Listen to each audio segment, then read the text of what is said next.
बोलिए सतगुरु माता सुदीक्षा सविंदर हरदेव जी महाराज जी की जय। तू ही निरंकार मैं तेरी शरणाम मैनू बख्श लो। सतगुरु स्वरूप प्यारी साध संगत जी, आप जी के पावन पवित्र चरणों में दासी अणिमा जी का मेरठ से कोटि कोटि धन्यवाद जी। आज का टॉपिक संतों ने रखा है मधुर स्वभाव। ऐसी वाणी बोलिए मन का आपा खोई, और उनको शीतल करे आपहु शीतल हुई। वाणी को शुद्धता देनी है। वाणी से तप करना है, वाणी से त्याग करना है। तप यदि हमारी वाणी शुद्ध शब्द नहीं बोलती है, हमारी वाणी कर्कशा है, तो उसको आदत डलवानी है प्यारे शब्द बोलने की। जैसे मैं ना करके तू। जब से हमने पार ब्रह्म परमात्मा का पता जाना है, तो पता चल गया है कि अब हम मैं नहीं है, अभिमान नहीं है। अब तू,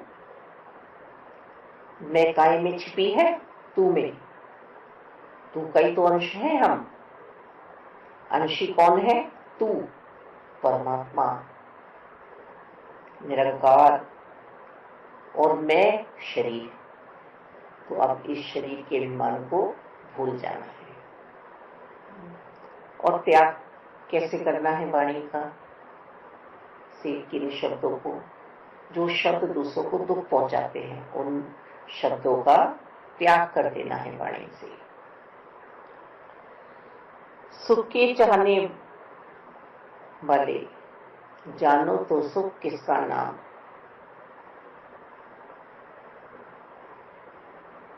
सहम रहे हो हरदम हर पल, जानो तो दुख किसका नाम। हम सुख और दुख अपने आप बढ़ा और घटा लेते हैं। द्रौपदी की बात भी सामने आती है कि जब दुर्योधन उनके महल में आया और पानी के स्थान को वह पहचान नहीं पाया, तो पानी में गिर जाता है दुर्योधन। तो ऊपर से द्रौपदी कहती है, अंधे का पुत्र अंधा। महाभारत तो होना था,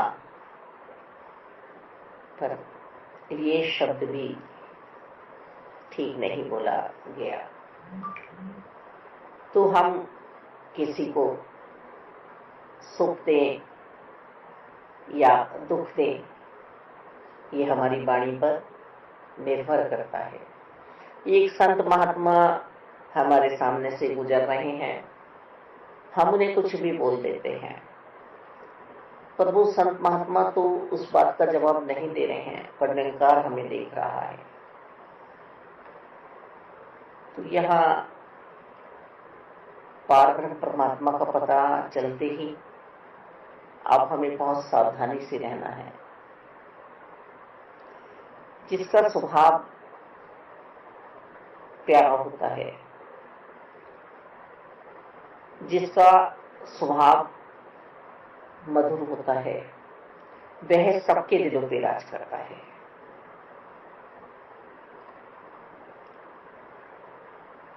मुस्कुरा के बांटते चलो सबको। आपके पास मिठाई का डिब्बा हो और आप सबको मिठाई बांट रहे हो, पर आपका स्वभाव अच्छा ना हो, माथे में आपके बल पड़े हुए हो, आपकी बॉडी लैंग्वेज ऐसा जता रही हो कि आप में पूर्ण रूप से अभिमान समाया हुआ है,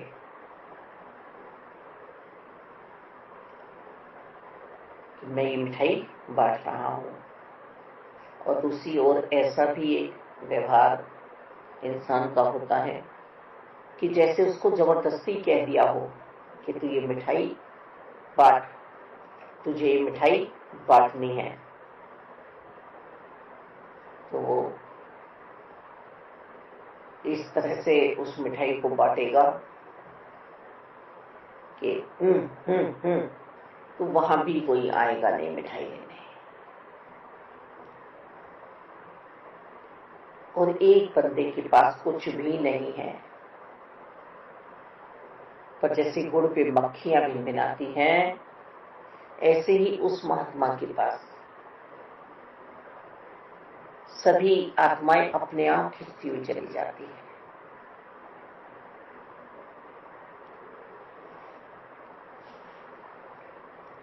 सबके दिल में जगह बनाता है, दिलों से दिलों तक पुल बना देता है।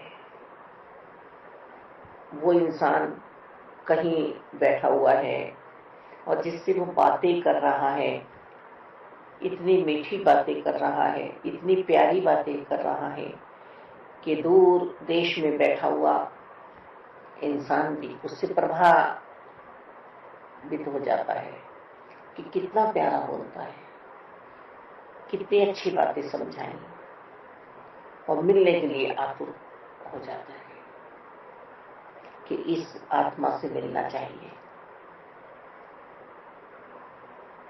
मधुर स्वभाव वाला बंदा सबको अच्छे अच्छे वचन सुनाता है। कोयल और कौवा दोनों ही काले हैं, पर कौवे को कोई सुनना नहीं चाहता, कोयल को सब सुनते हैं।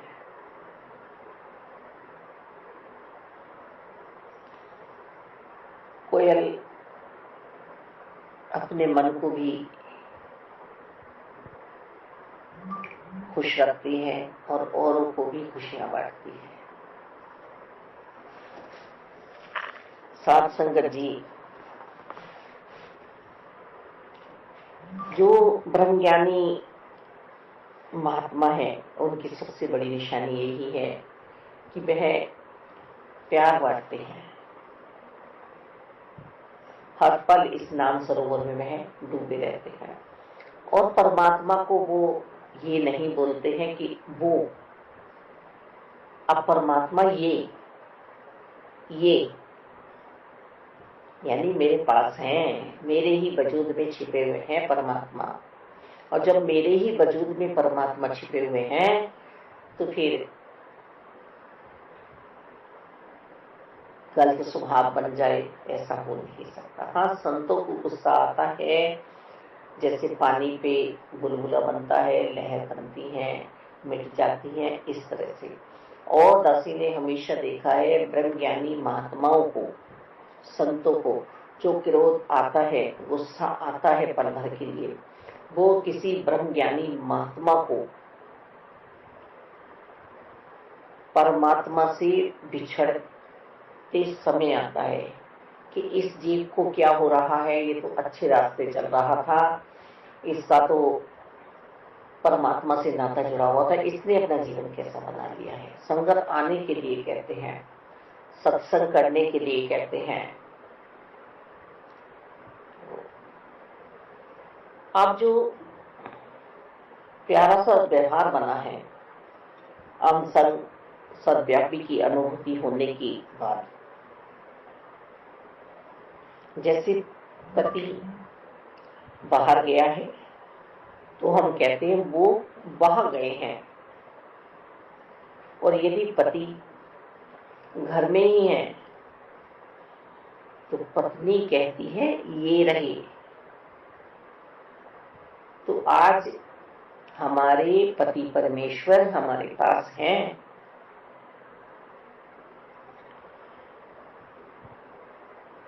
ज्ञान प्राप्ति के बाद मनुष्य की दशा ऐसी होती है कि जैसे कोई मनुष्य शीशे के महल में बैठा, उसके अंदर और बाहर दोनों ओर देख सकता है।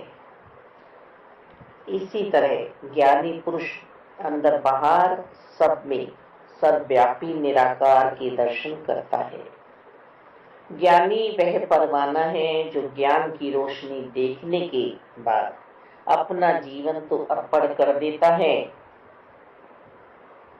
पर फिर दोबारा अज्ञानता रूपी अंधेरे में वापस नहीं जाता। ये सतगुरु जी की असीम कृपा ही ज्ञानवान के जीवन को बदल सकती है।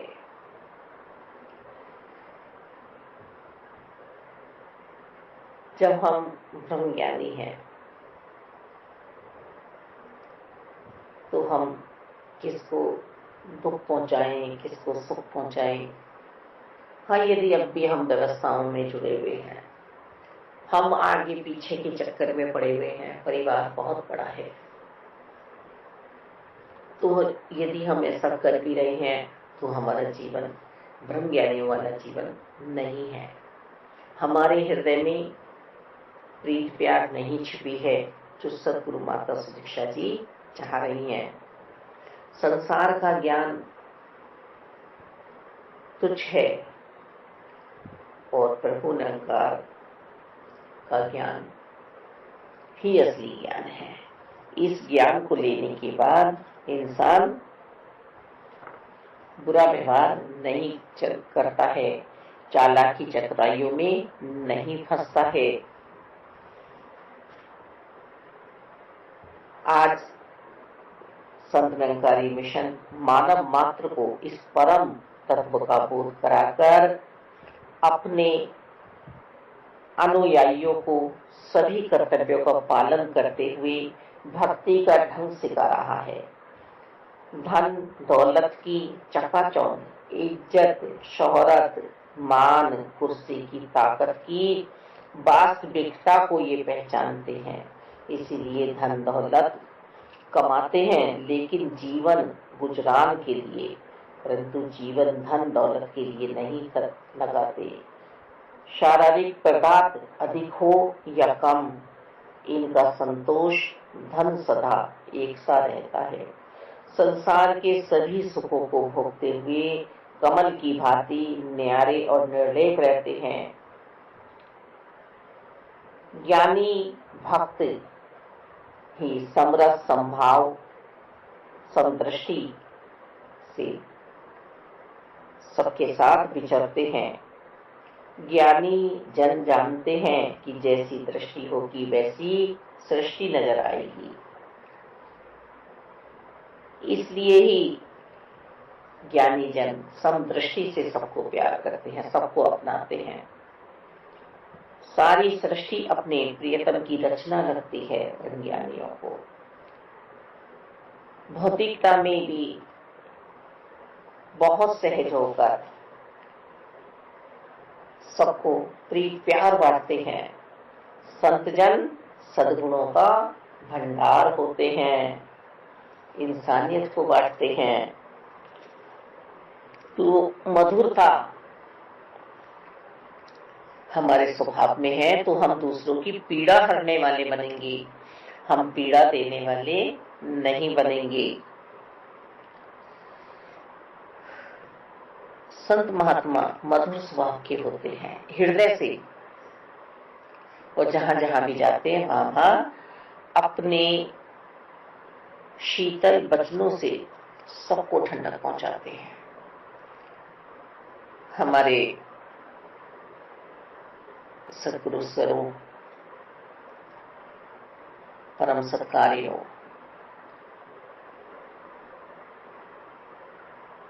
बाबूजी जब हमारे घर आते थे तो इतना प्यार, इतना प्यार, इतना प्यार सबको लुटाते थे। और यदि दासी को ऐसा महसूस हो रहा है कि आज इनके सत्कार में कुछ कमी है, तो वो और भी ज्यादा दासी को हिम्मत देते थे, शक्ति देते थे कि ये समय भी गुजर जाएगा। एक बार बाबूजी ने कहा कि मैं आ सकता हूं, लगभग 2-2:30 बजे का समय था।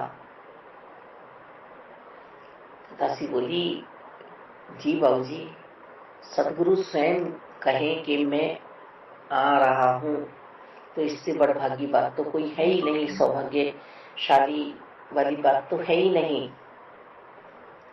जी। फिर तुरंत धसी ने अपने महात्मा जी को कॉल किया कि आप आ जाइए और हमारे घर सदगुरु जी आ रहे हैं। इन्होंने भी नहीं पूछा कि कौन आ रहा है, कौन नहीं, क्योंकि बाबूजी इतना प्यार देते थे हमें, भूपेंद्र जी हमारे बहुत प्यार। फिर बड़ी बेटी से बात हुई तो उधर से भी यही हुआ, मम्मी बाबूजी आ रहे हैं हमारे। तो वो बाबूजी ने शरीर करके सदगुरु जी के प्यार को हमें इतना दिया था कि पूरा परिवार इकट्ठा हो गया एक ही जगह। वह बाबूजी के आखिरी दर्शन थे, आखिरी संगत थी हमारे यहाँ। कोरोना काल में लगभग 8 दिन में बाबूजी का घर पे आ जाना और सत्संग कराना हमें। और एक ही बात कहते थे कि अनिमा जी, आप तो कोरोना से नहीं डर रही है ना, आप तो निरंकार के कवच में हैं।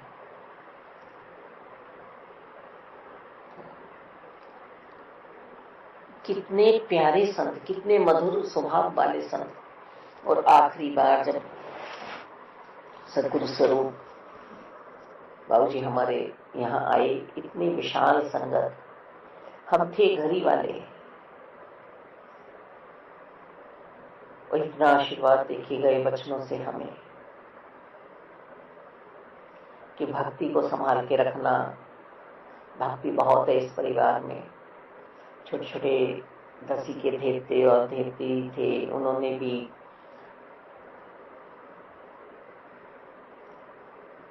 शिव पुराण जी और महाभारत जी कंठ से सुनाई, तो अपने शब्दों में बाबूजी ने यही आशीर्वाद दिया। ड्राइवर भैया से कह भी रहे कि देखो, बच्चों ने कोई हाथ में कागज भी नहीं ले रखा कि पढ़ के सुनाए, इन्हें अंदर से ही याद है। इतने खुश होकर गए। और फिर एक दिन छोड़ के दूसरे दिन ब्रह्म ज्ञान इतना उनमें समाया हुआ था कि वह ब्रह्मलीन हो गए। दसी ने भी अपने संजय माजी से फोन करके यही कहा कि पिता चले गए, अब इतना प्यार हमें कौन देगा।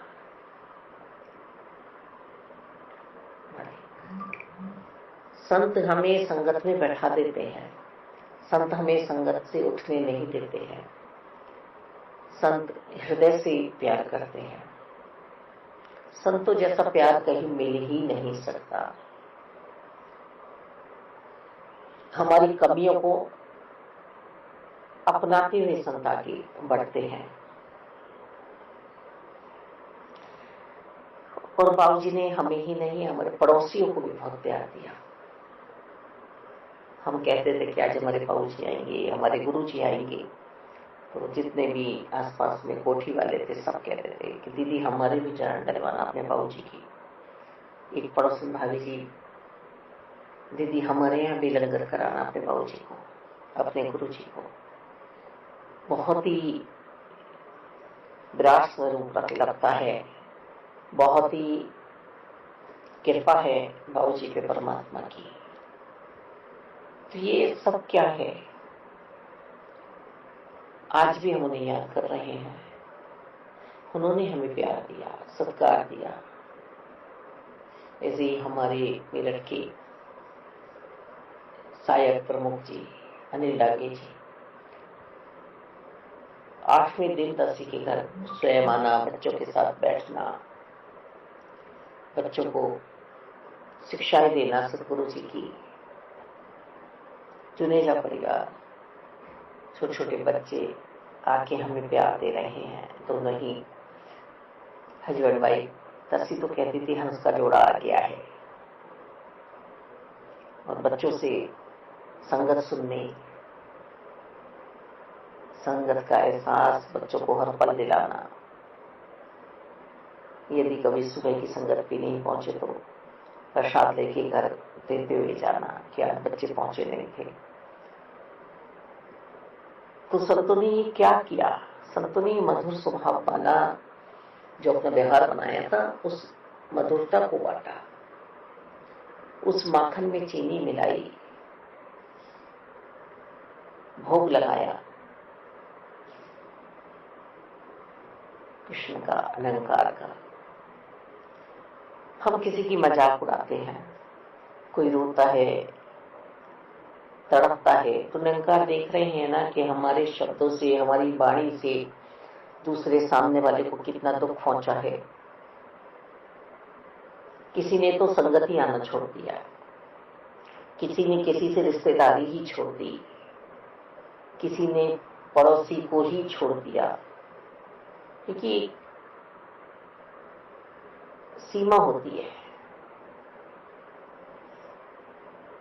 तो इतनी अपने दिल से हम किसी को करभाट ना दे कि वो अच्छा व्यवहार करते करते और हमसे बच जाए। जो अच्छे हैं, जो प्यारे हैं, उन्हें संभाल के रखा जाए। सतगुरु बाबा रामदेव जी ने साकत बुरे लोगों से बचने के लिए कहा है। अपना मन हिंसक नहीं बनाना है, अपने मन में कठोरता नहीं लानी है, अपने मन में अशांति नहीं लानी है। ऐसे भाव वहीं आते हैं जहां अलंकार नहीं बसते हैं। और हम कहते भी हैं कि हम ब्रह्मज्ञानी हैं, हम सदनिरंकारी मिशन में सत्संग कर रहे हैं। तो ये सतगुरु बाबा हरदेव जी की हर देव वाणी का शब्द हमें यही समझा रहा है कि सतगुरु जी हमसे चाहते क्या है। सतगुरु जी हमें समझा रहे हैं कि मेरे एक एक संत को फूलों की तरह खुशबू बांटनी है, फूलों की तरह से खिलना है, फूलों की तरह से महकना है। और जो ब्रह्म ज्ञान की दात से लबालब भरे हुए होंगे वो खुशियां ही सबको बांटेंगे, आनंद ही सबको बांटेंगे। जो जिसके पास है वही तो बांटेगा। हमारी राजमाता जी भी हमें समझाती थी कि जिस बोरी में पूरा है, यदि वहां छेद करोगे तो बुरा ही निकलेगी, यदि उसमें मिर्च है तो मिर्च का पाउडर ही निकलेगा। तो मेरे इस ब्रह्मांड रूपी शरीर में, मेरे मन में विचार कैसे भरे हैं। एक बहू हमारे घर में आई, उस बहू ने सभी संतों का बहुत आदर सत्कार किया, पर उस बहू को हमने समझा दिया कि इस पे पैसा कम है, इस पे पैसा ज्यादा है, इसका सत्कार राजाओं जैसा होना चाहिए, इसका सत्कार उस तरह से नहीं करना है, सच्ची घटना। तो उस बहू ने कहा कि मुझे सतगुरु बाबा हरदेव जी से पूछना है कि मैं तो सांसारिक परिवार से आई हूं, पर यहां पर ये दो संतों में फर्क क्यों, फर्क कैसा।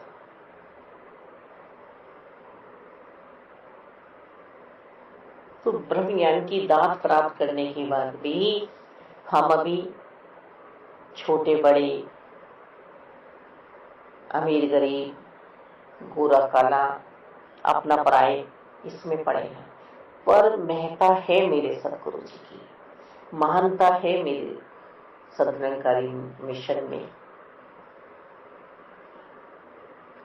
माता जी भी कह रही हैं कि एक चावल बता देता है कि अभी चावल गले हैं या कच्चे हैं। तो संत निरंकारी मिशन में जो पूर्ण संत हैं वह सभी का सत्कार हृदय से करते हैं, सबको साथ लेके चलते हैं, सबके घर संगत हो यही मनोकामना करते हैं कि कोई भी संत संगत से परे ना हो।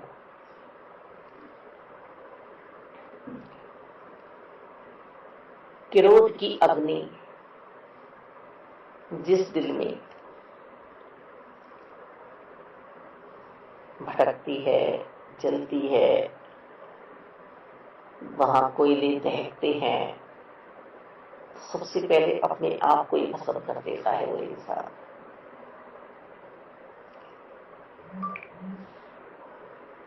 तो क्रोध हमें नहीं लाना है अपने अंतःकरण में। सदगुरु बाबा हरदेव जी समझा रहे हैं, मधुर स्वभाव वाला बंदा नहीं क्रोध में आता है, कहे हरदेव की दुर्वचनों की करवाहट पी जाता है। एक संत ऐसा है कि सालों साल तुम्हें सह रहा है, तुम जो भी कुछ से बोल रहे हो वो सहता चला जा रहा है, पर अपने आप को रोक लो। पानी जब तक ही अच्छा है, जब तक मर्यादाओं में है, जब भी वह हमें फायदा पहुंचा रहा है।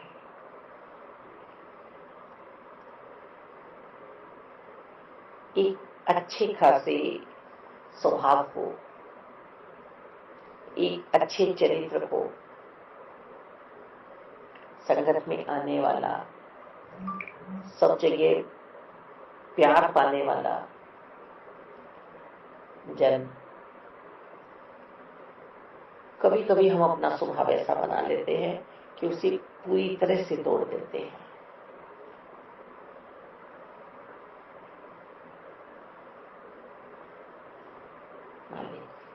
वो तो कच्चा था या पक्का था, उसने तो आना छोड़ा या नहीं छोड़ा, उसने जैसा भी किया, पर कहीं मैंने तो आहुति नहीं डाल दी है उसमें।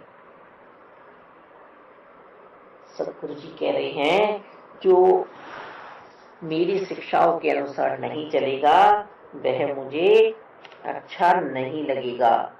तो हमें देखना है, हमें समझना है इस बात को। भक्त मोह माया में नहीं आते हैं, लोभ में नहीं आते हैं, और मैं के कारण ही भक्त अपने आप को आगे और दूसरे को पीछे करते हैं, पर वो भक्त नहीं होते। सतगुरु जी समझा रहे हैं,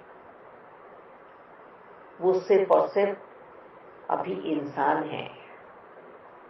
आप ऐसे जीव को क्या करना है, ऐसे जीव को नित्य प्रति निरंकार के साथ जुड़ के अपनी आत्मा को शुद्ध करना है। अपने आचरण में सेवा, सिमरन, सत्संग को लाना है। बड़े ही चाव से इस स्तूप में बैठना है। मनुष्य जन्म वह पड़ाव है जिसमें मनुष्य अपना उद्धार करने के लिए सतगुरु जी के द्वार पर आया है। अब यहाँ पर हमसे चूक ना हो जाए।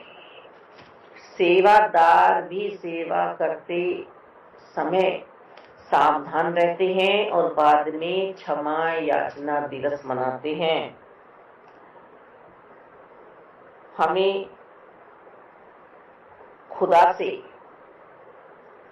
जो रोम रोम में समाया हुआ है उससे मिलाया गया है। अब अज्ञानता से नाता हमें नहीं जोड़ना है। सबको प्यार वाला व्यवहार देना है, मीठा बोलना है, और सिर्फ जीभ से मीठा नहीं बोलना है, हृदय से मिठास लानी है। हृदय में मिठास रखनी है कि मेरी इस शारीरिक रूपी बोरी के मन में सबके प्रति आदर सत्कार भरा हो, प्रीत प्यार भरा हो। धन्यवाद संतोष।